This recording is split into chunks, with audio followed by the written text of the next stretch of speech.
When we started every meeting talking about our mission, there's 6 things, there's 6 reasons we're here. What is Capital Region Business Owners? Number 1, we are here to provide a forum for our members to get out of the day-to-day business, to be able to focus strategically and intentionally on the most important things to run your profitable business. Number 2, to discuss best practices and strategies to increase profitability and company value while enhancing your quality of life. And none of that is by accident. Every single bit of that comes from intentionality. Success in business and in life is simple. Know where you want to go and do the next right thing to get there. The problem is the noise, the whirlwind of the day-to-day sucks us up, and we lose sight of those really important initiatives, and every day becomes a continuation of the same old story. So we get out of that here once a month. But here's the thing. Number 3, this one to me is incredibly important, and that is to leave each meeting with at least one specific action step that we can immediately take to improve our companies, our leadership, or our personal effectiveness. Because here's the deal, knowledge is not power. Say every survey, it's a lie. Knowledge is power of potential. Power comes from the smart, strategic, intentional application of knowledge toward your desired outcome. So, we're going to be talking about some things today. We're going to be talking about some things today that I consider to be incredibly important, and it'll blow your mind when I introduce it, what it is, how powerful it is.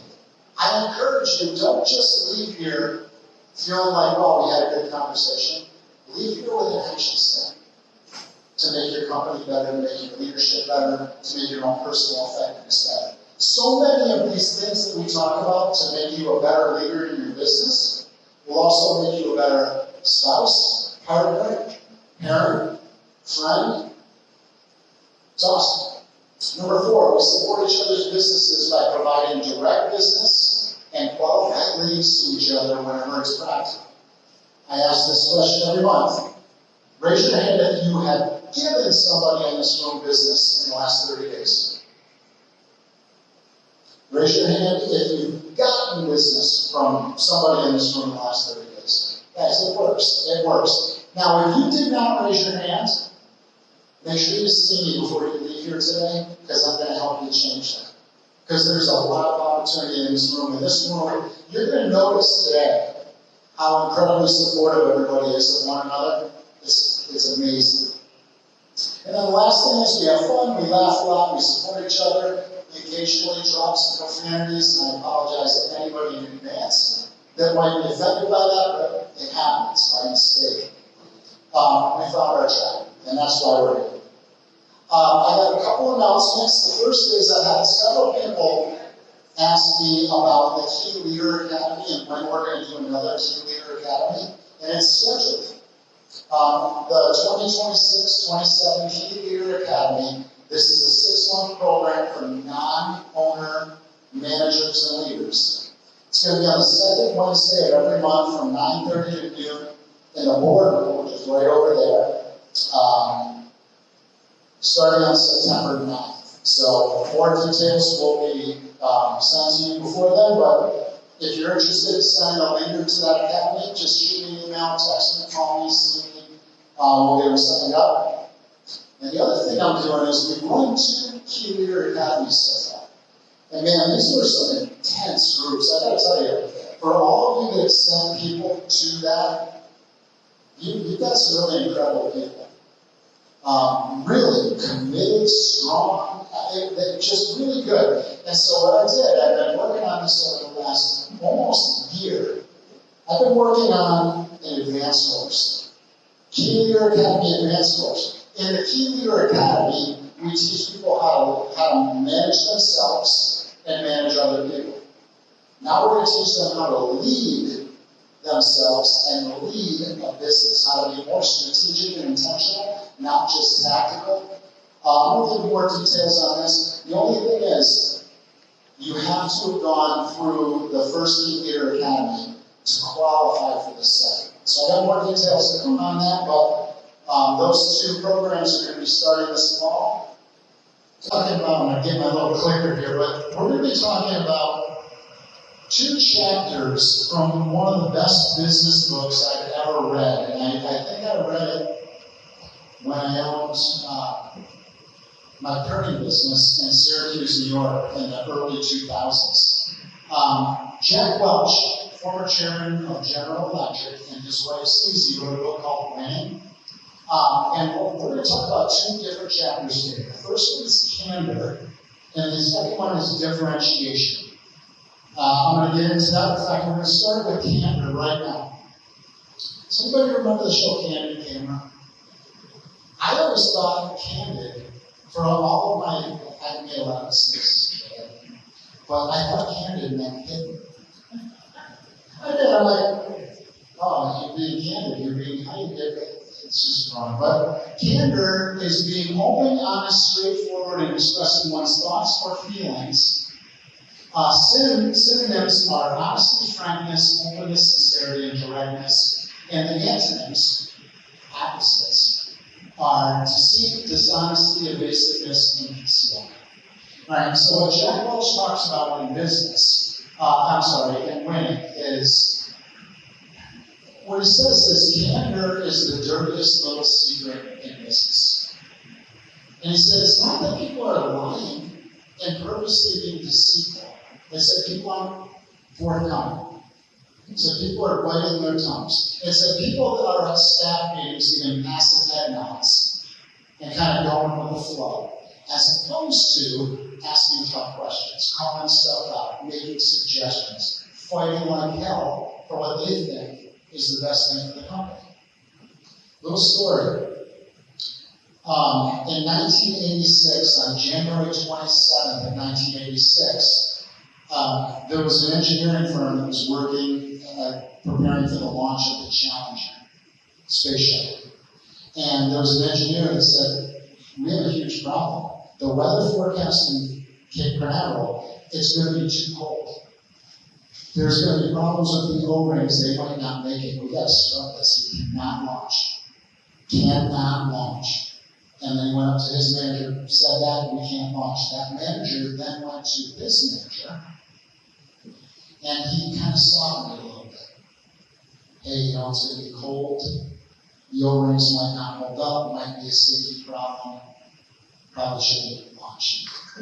And then that manager went to his manager, softened it a little bit more, and said, it's going to get a little colder. These O-rings weren't really built for that. Could be an issue. Might be something to consider. That person went to NASA, to the person at NASA, and said, we got a concern with the O-rings, but it should be fine. But there's an issue with it. It could be, and NASA said, we're launching. And on January 28th, Challenger launched. And for those of you who remember, 73 seconds later, we lost the Challenger. That's candor, not happy.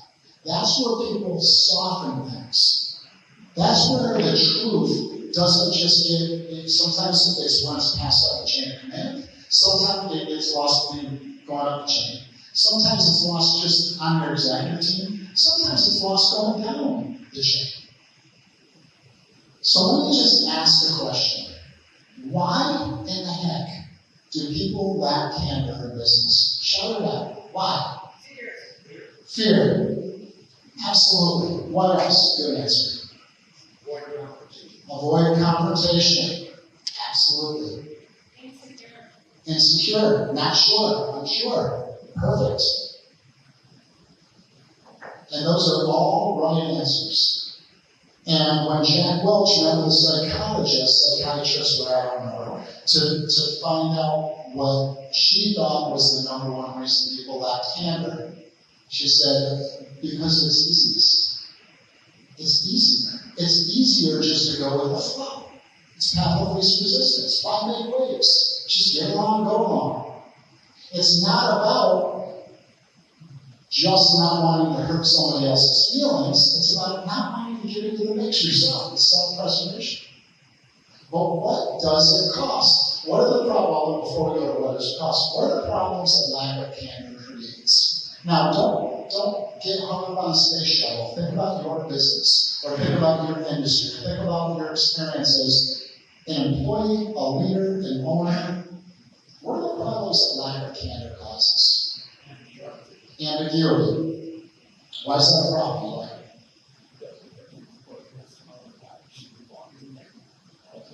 absolutely. Lack of clarity, lack of purity. If you don't know where you're going, how do you get there? And lack of synchronicity. Absolutely. What else? Yes, Jordan. What's that like? Complacency? Yeah. Causes complacency. Absolutely. Yeah, you're not fully invested. You're just kind of going along, going through the motions. What else? Hold on a second. Lack of efficiency. Absolutely. What did you say? Mediocrity. Lack of efficiency, lack of profitability, it hurts profits.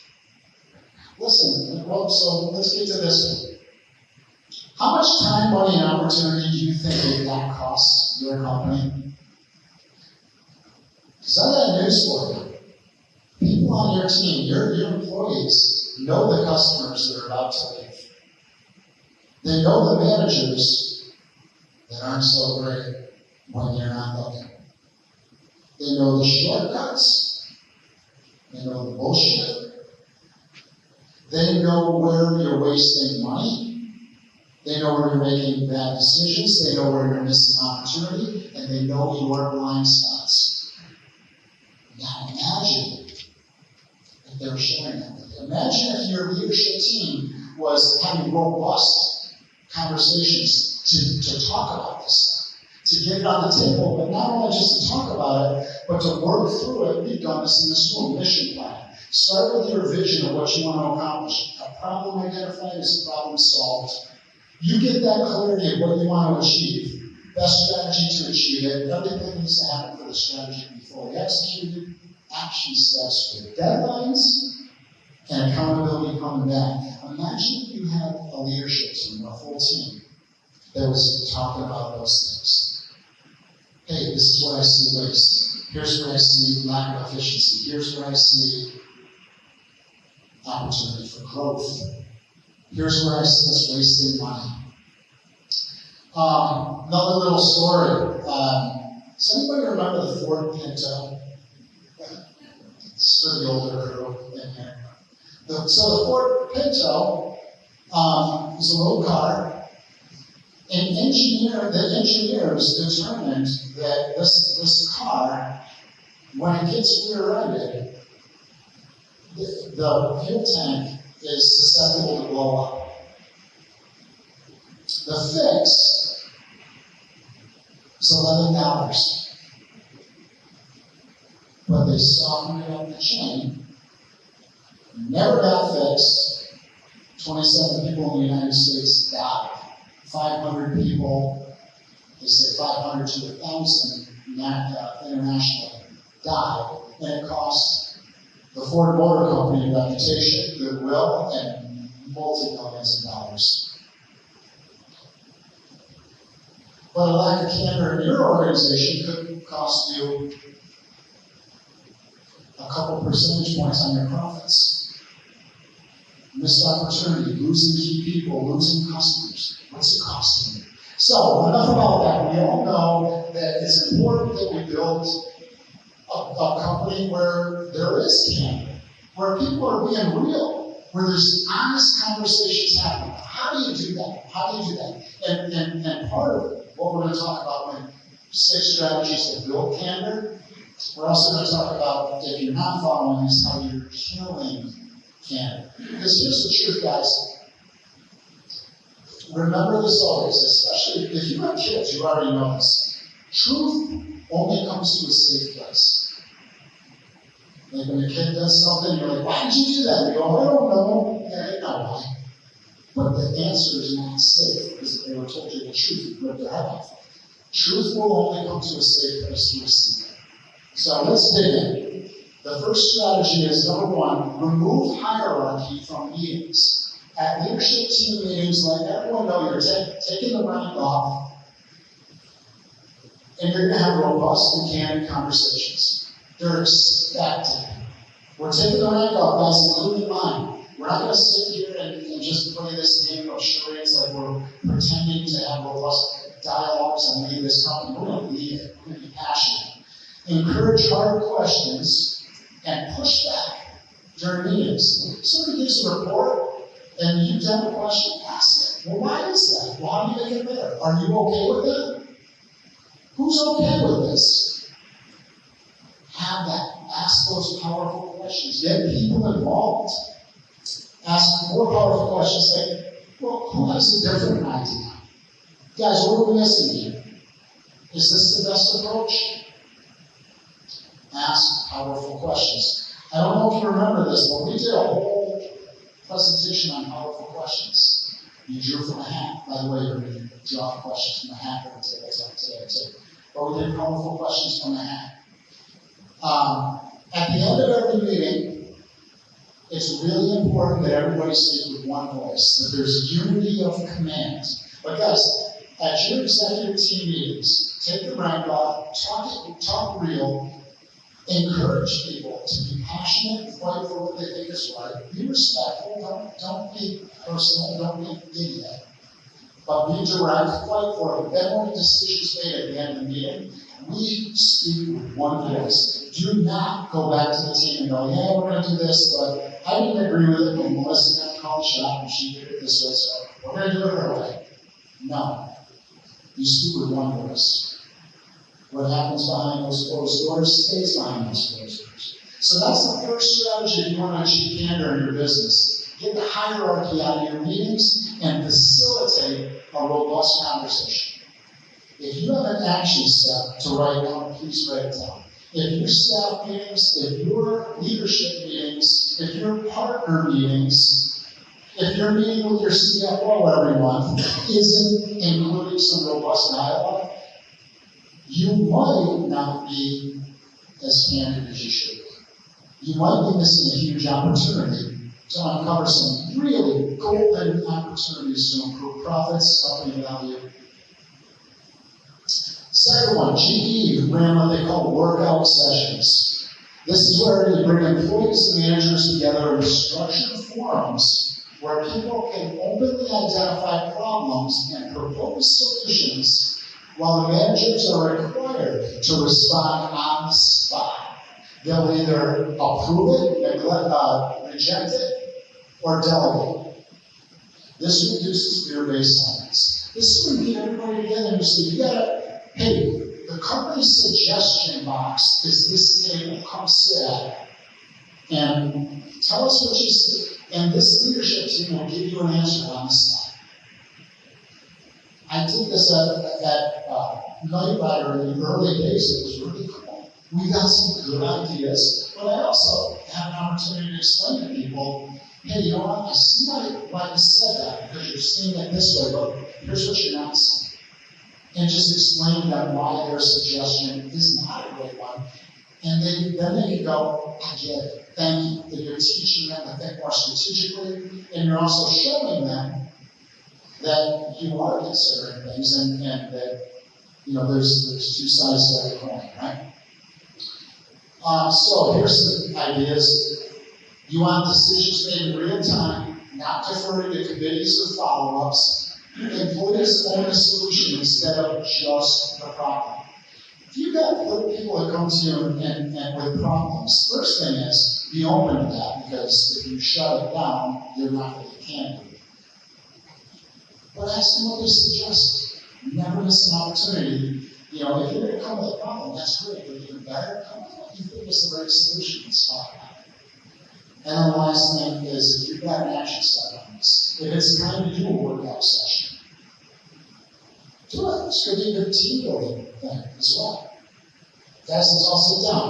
I want you to think about these questions. Think about our business. What's right? What's wrong? What's missing? What's confused? And I want you to come at this date, at this time, and I want you to talk about the top 2 things you would do differently if you own this company. Or if you could change anything with the snap of your fingers, what would it be? I want everybody to come along. Let's talk about it. But let's not just have a conversation. Let's walk away with some decisions and action steps. Candor brings speed and clarity. So that's the second strategy to achieve candor. The third one is make it safe to speak the truth. Actively reduce fear of retaliation so people feel they can disagree, challenge assumptions, and surface bad news early. Now, there are some people who, when they're feeling stressed, or when somebody comes to them with an issue or interrupts their day, can be real ornery. They get negative expression, bad tone of voice. They can be very repelling. You know this stuff you're doing. You know how that can be with people that make themselves unapproachable. Some people may, oh man, you gotta make it safe. If you've got leaders in your company that are that person that's pushing people off and they're unapproachable, you gotta fix it because they're shutting down every brain from being in the game. And if you're that person, check that because you're missing opportunities. Whenever somebody brings you bad news, react thoughtfully, not emotionally. And if you instantly react emotionally, which I occasionally do, stop and go, you know what? Let me back up. First of all, thank you for letting me know that. Thank you. You did the right thing. What I just did just now, I own that. My bad. Let's talk about this. Be thoughtful. Make it safe. If you blow up at people, they're like, oh, I'm not going to tell Jody. Jody's going to lose her mind. I'm not going to do that. No. You want to make sure that you're thoughtful. You want to make sure that you're not emotional. Thank people for owning their mistakes. When somebody says, man, I screwed up, I dropped the ball, I blew it, what happened? Thanks for letting me know what happened. What were you thinking? What'd you learn? What are you going to do differently next time? Way to go. Guarantee you won't do that again. Thanks for not burying me. That's awesome. But the other part of that is lead by example. So that means when you make a mistake, all in. Truth only comes to the Savior. So we're talking about that. Number 4, confront issues directly instead of letting stuff linger. Guys, think about any kind of problems in your business. Is it a people problem? Is it a system problem? A customer problem? A pricing issue? A vendor issue? A piece of equipment that's not working right? A system that's broken? Repeat mistake. What are the recurring things that's kind of just confronting? Confront issues instead of letting them. Jack Welch emphasized addressing problems immediately rather than allowing informal gossip channels or avoidance as substitutes for direct communication. Guys, especially if you've got a problem, if you've got a conflict in on your team, don't just wait for it to resolve itself. Maybe you do that for a minute, but at some point you bring it in because we're going to squash this. I know you find it's hard to believe because I'm not a big guy, but I was a corrections officer in a maximum security facility where I was a young dude. And that was one of the things they taught us. You see beef, squash it immediately because that stuff will get big and it'll pull more people in. Squash it immediately. That's people problems, but it's anything in your company. When you see a crack, address it, fix it. Issues are discussed openly before they escalate into cultural problems. Managers address tension head-on instead of relying on side conversations. Don't do this little let me. Bring it together. Guys, let's work this out. Let's work it out. Get it together. Remember, you don't have to have a solution before you talk about a problem with somebody. You don't have to go, I'm not sure what to do either, so let me take this to the break. Get it together and say, guys, I don't know what to do. What do you think? Get every brain in the game. Invite people. Number 5, eliminate bureaucracy that blocks communication. Reduce layers, approvals, and formalities that discourage fast, direct exchange of information. Fewer handoffs mean fewer opportunities for message distortion, so keep your organizational chart as flat as possible. Don't put in all these layers and create a bureaucracy. I did that when I first owned Camelot Printing in the late 90s. Oh my God, I had managers, because when I wanted to promote, when I thought someone was great, I wanted to give them a promotion. So the next thing you know, I had like 8 layers between me and other people, and we employed like 26 people. It's like we were all cheese, no minions. Stuff doesn't get done that way. Empower your leaders to be able to make decisions without needing approval from you for everything. Listen, I've been a business coach for hundreds of businesses, and the ones that empower their teams, that trust their teams, are the ones that move fast and make money, and they're valuable. You want to put guardrails on some things. For example, you might say, everybody on this leadership team, you have purchasing authority. If you want it, you need it, you buy it. Just use your discretion and trust me. But if it's over $1,000, we need to have a PO, we need to put guardrails around things, but empower your people. Otherwise, you're going to have a bunch of the equivalent of 30-year-olds living in your basement. Ask your team what's right, wrong, is it confused, what would you do differently, what doesn't make sense to you? Ask those powerful questions. I'm going fast because we got a lot together. Number 6, model candor at the top. Yes, there's nothing more important. Nothing more important. Leaders are expected to demonstrate blunt honesty regarding their mistakes or misjudgments, so everybody sees that well-intentioned mistakes are part of doing business. It's life. When you blow it, when you make a bad decision, call a mini huddle. Hey guys, I want to bring everybody in here. I screwed the pooch. Here's what I did. We changed the cleaning specs of this big client. They tripled their specs, and their price should have tripled. And that was 8 months ago. And we've been changing the specs, but I forgot to change the price. That just cost us $58,000. I did that. Remember that meeting? Let people know when you make mistakes. Because then they'll feel safe admitting their mistakes. And here's the other thing. They're going to see you as a person as opposed to a robot. Don't play the role like you're some big hotshot CEO, know everything. Screw that crap. Be a real person, and you'll get real people who really care about you.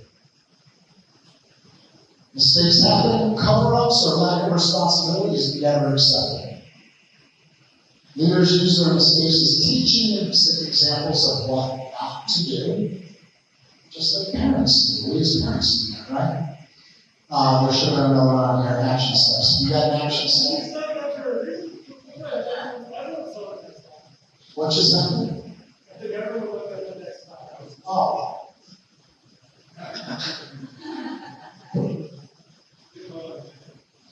I don't know about this. I don't know why Adrian will actually put this in. Guys, what did Viagra and Post-it notes have in common? Somebody in here must know. What's that? What is this? Oh my God, I gotta be careful who I'm talking to here. Let me tell you, they were both mistakes. They both stay up. Yeah, this is why I'm going to keep on going, because I love where you're going. Viagra was a mistake. It was supposed to be a heart medication that had a really cool side effect. Post-it notes were supposed to be like a strong glue, like a very strong glue, but it didn't work. And so the invention of it was Christian and would go to their handbook and use them as marking pages in the handbook. And somebody said, that's really cool, and a Post-it note was born. Both of those were mistakes. That's what Viagra and Post-it notes have in common. They both started out as failures. They were failures, and they were considered failures. Right. Right. I'm just reminding you of the story I thought was appreciated. So after World War II, the U.S. government had a bunch of radar units that they had on order from American companies. That's all they did was build these very expensive, most sophisticated radar units in the war. And when the war ended, they just canceled those orders, and companies had in hundreds of thousands of dollars worth of radar. And so they sent the engineers down and said, hey, the company's going to fail us to figure out what to do with these radar machines because we can't sell them. And they cooked a hot dog, and that's how the microwave oven happened. So our lifestyle. So, as I'm standing here, guess what today is? Jen Martin's birthday is today, everybody. Happy birthday, Jen. Should we sing to her? Who wants to lead? You don't want me to sing. Who wants to lead? Do you have a good voice? Does anybody have a good voice that wants to lead? Happy birthday. All right, happy birthday, Jen. We're going to buy you drinks. Everybody in here will buy you a drink in the open bar at the break. And I will make sure you're carried out of here safely, Jen. Brad, thank you for that story. That was an awesome story. So guys, now we're going to move to differentiation, and I packed this presentation a little bit too deep. And I want to get on the table talk, so I'm going to go very quickly. Differentiation is the practice of identifying differences in employee performance and contribution, then allocating rewards, opportunities, development, and accountability accordingly. So what Jack Welch talks about in Winning is his famous 20-70-10 model, where he would rank, where he had his team rank employees in three groups, your top 20%, your rock stars, the middle 70, which is your core performers, and then the bottom 10%, your underperformers. What do you think he did with the bottom 10%? He invited them to go find a career they could excel at somewhere else. Right. With the top 10, he rewarded them handsomely with stock options, bonuses, and perks. In the middle 70, that's where he put the effort. He said, you got to put it into the, I'm going to talk about this, middle 70. You want to manage it, you want to coach it, you want to develop it. You want, this group is your company's backbone. Your middle 70 has significant potential with any direction, training, and motivation. Guys, this is the truth. Most of your people are in the middle 70. This is where you want to spend your time. You want to develop, manage and coach it. You want to help them improve their skills and performance, provide honest feedback about where they stand. Hey, listen, you're a little bit in the middle of the pack. You're the top middle of the pack, middle of the pack, bottom middle of the pack. Here's why. Here's what I need to see. What do you think? Make it a dialogue, not a monologue. But make sure that you're investing in their growth. Give me opportunities to move into the top 20. And I would tell them, I'm not here to sit here and berate you and make you feel bad. I'm here to say, I see something in you and I'm willing to invest. Let's come up with a plan to move you from that middle 70 to the top 20. Let's move you there. What do you think you need? Here's what I think you need. Let's get some agreement. Let's get some action steps. And let's be intentional. Guys, that's how you produce a winning team.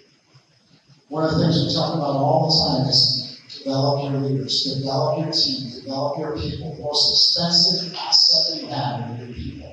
Your company is nothing more than your team. Your middle 70 is most of your people. Recognize their contributions, even if they're not stars. Catch them doing well. Build their confidence. A lot of times it's just confidence. The bottom 10, give them clear feedback and chances to improve. If it doesn't improve, remove you from the organization. You can't change your people, change your people. What group do most business owners spend most of their time with? It's the bottom 10%. And then the next is the top 20, and it's the middle 70 that gets ignored. That's exactly right. What group do you spend most of your time with? Think about it. Are you spending most of your time with your rock stars, your poor performers, or your middle 70? Because that's where your opportunity is. I'm not saying neglect the others. Nope. I'm just saying don't neglect your middle children because those are the ones that get carried. They're your future. So, a couple questions for you. And then we're going to do table talk. Adrienne, do you want to get the hats passed out, please? Where do you have opportunity in your company to improve candor? And what are your action steps? And have you identified your top 20, your middle 70, and your bottom 10? And what are your action steps? Those are the two things that you can take back and put into your business. You can make your company better. While Adriana's passing this around, we have time for a couple questions or comments. Anybody?